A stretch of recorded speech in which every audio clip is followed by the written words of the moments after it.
Hi everyone, Piet Calamijn here. I hope you're having an awesome day. So how can you calculate the conductor width when you're doing a power converter design on PCB? That is what I'm going to show you today. By the way, if you want more hints like this, feel free to join my free community. It's in the links below. Now imagine that we have a power converter circuit like this. So we have a DC-DC converter, we have a relatively high input voltage. I think here we can go up to 60 volts. And let's say we want to drive quite some current, 3 amps out at 5 volts. Now I made a very bad circuit for this.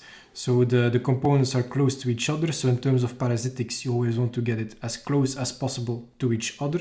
So that is more or less okay, I would say. But of course, the initial routing that I did, if you have designed a power converter before, you will immediately see that there is an issue. Now I just want to use this as an example to make it clear to you today how you can design conductor widths or how you can calculate these. Now let's start maybe from the beginning. We need 3 amps out at 5 volts at the output. It means that we need to have 3 amps at least flowing through this inductor all the way to the output load. And at the output you would connect your load. Now how can you calculate this? And maybe let's start at the last point, the last bit over here. So this net is between, let's say, the output, if you can call it like this, of the inductor and then connected to the 3 caps. That is also where your load would be. So imagine that you do something like this where you have a small trace. Of course, if you need to be routing 3 amps through that, that will become your bottleneck. I've put it deliberately low, of course. Now it's at 0.2 millimeters, but what width do you need? What is oversized? What is undersized? How can you calculate that? Well, this is a very nice tool that I want to introduce to you today. It's the Saturn PCB Design Toolkit. It's a free tool. I certainly recommend you to go and look it up and use it. And there's a lot of stuff that you can do. I won't explain all this stuff today. I'm just going to look at conductor properties, and that is this tab. Now, if we have a conductor width of 0.2 millimeters, what can we expect? Important is first of all that you set the options right. So I'm working in metric, so I'll leave it like this. The base copper weight, typically it's 18 micron. Plating thickness, typically it's also 18 micron. And then you can select if you want to look at an internal layer or an external layer. We are on top layer. It's a simple 2-layer design or 2-layer stack up we have. So we're setting external layer over here. Then basically you can play with a lot of options, but what we want to know is based on the conductor width, what conductor current do we see? Now let's change it. So right now with the 0.2 millimeters in width, we are at 0.9 amps that we can get through that conductor, let's say. It's also based on a conductor length, and then there is a DC resistance and a conductor cross section. So based on that, you're always able to calculate the voltage drop. I am right now interested in conductor current. So maybe let's put it at 1 millimeters. 1 millimeter width, we are still just at 2.5 amps. So we need to increase it. 1.2, we're 2.8 amps. 1.4, we are at 3.15. It's always best, of course, to have a bit of room, but let's say we are going to use 1.3 millimeters. So let's go ahead and do that. We're going to use 1.3 millimeters. This track over here and this trace, we are going to change it to the absolute minimum, let's say, that we would need for 3 amps, 1.3 millimeters. What you start to see is that we're going to have a bit of an issue if we want to route that all that way to the pad.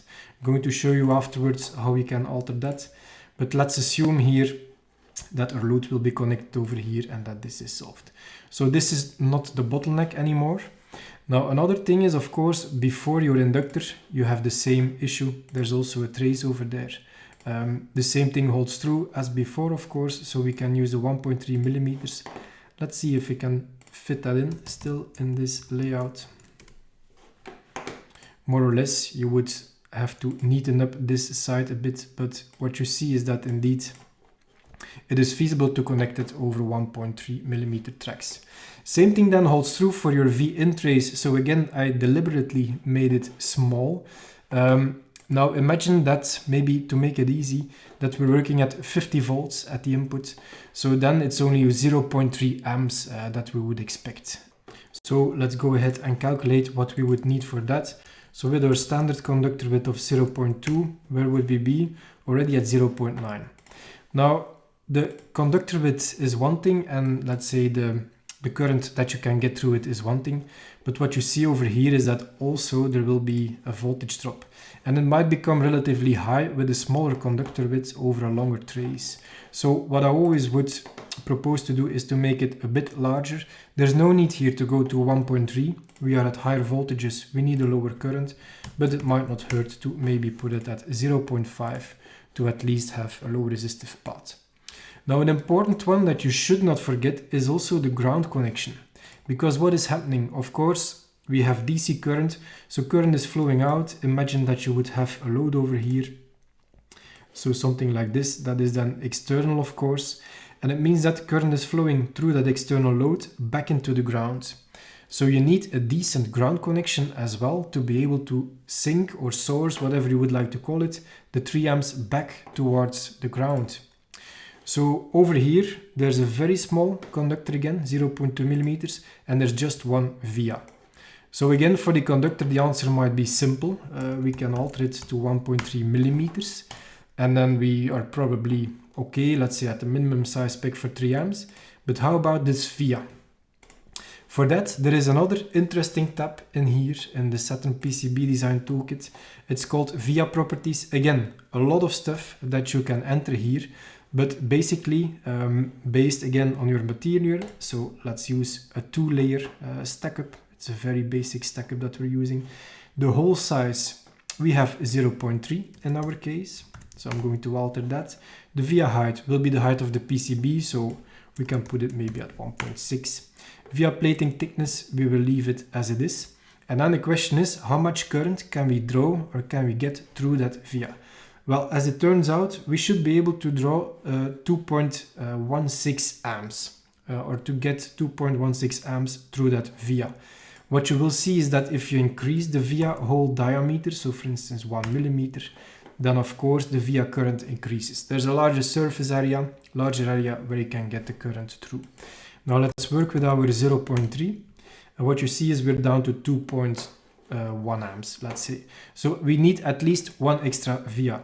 So at least what you could do over here is to extract or to expand this a bit and at least put an extra via. And then of course, yeah, let's imagine that there is a ground plane underneath. So this is important. We have now relieved the bottlenecks in the circuit, let's say.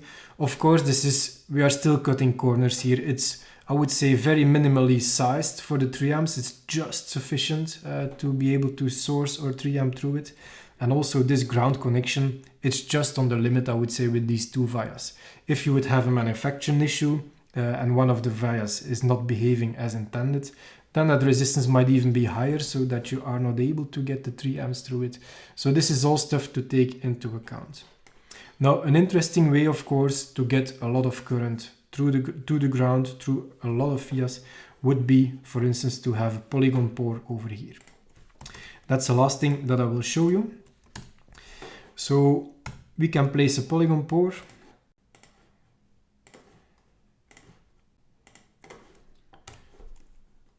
So polygon pore, and I attach it to ground. Now what you see is that this would allow us to add a lot of extra vias in here. So let's say the bottleneck that you would have of your vias is certainly reduced in that way. Of course, right now the bottleneck is over here. So the question is, what is the size of these, or what is the conductor width of these 3? Because of course, this is now becoming the bottleneck. So this you can look up in your rules. You go to plane, then polygon connect, and what you see is that the conductor width over here is 0.254. So let's assume 0.25. We have 3 in parallel. So let's go back to the conductor properties. It would mean that we have 0.75 in conductor width. What can we source through that? Only 2.2 amps. So certainly something has to change. Either you increase, let's say, the connections that you have, so the relief connect, or either you need to have extra connectors. If we would increase it, this is one thing that we can do. If you increase that plane, there is a 4th one that you can get in. So right now there's a fourth connection. Of course, you're getting closer here as well to that other side. So in terms of creepage, depends very much on your voltages that you're using. But still with 1 millimeter, I'm not sure we won't be there. It's 2.6. So what we need to do in the rules, we need to increase the relief connect. So what we need to do in the rules, we need to increase the relief connect. So let's put it at maybe 0.5 millimeters. You go back to your polygon plane, you do a repore. What you'll see is right now this relief is much larger. And if you have 4 times 0.5, we are at 2 millimeters conductor width again. So well above the 3 amps. If we go back to 3 conductors, we are still above 3 amps. So we could again reduce this polygon pore to something like this and we should be okay still. So this is all important stuff to take in mind. Of course, there's much more to say about it, but I just wanted to shoot this quick video to introduce this tool, which is very interesting and very simple to use. So I hope you liked this video. Of course, as always, if you have any questions, feel free to put them in the comments below and I'll be happy to help. If you liked the video, feel free to give it a thumbs up. And if you like the channel, of course, feel free to subscribe. There's also a free community, so if you want more hints, tips and tricks like these, feel free to join. It's in the links below and it's for free. So looking forward to seeing you in the next video. Have a very nice day. Bye bye.